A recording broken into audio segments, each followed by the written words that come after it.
Tingnan natin yung ating bariya kung sapat na ba to para ipadala sa mga anak ko.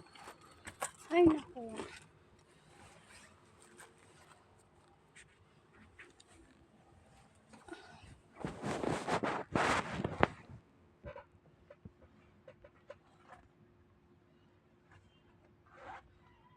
Ipon ko ng bariya.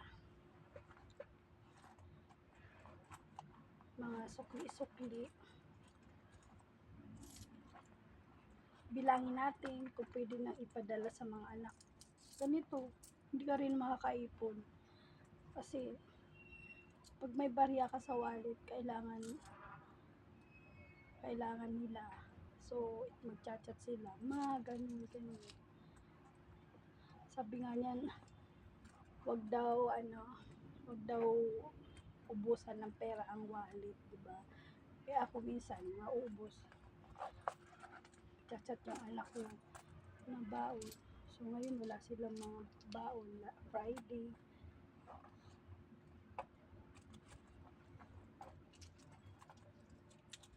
Mga bariya yan. Sukli lang. 1, 2, 3, 4, 5, 6.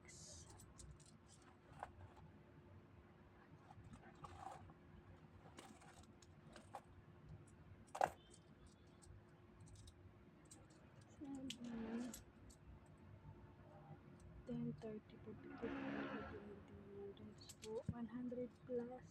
Pwede na i-Gcash. 150 pwede na i-Gcash. Ito lang, bariya.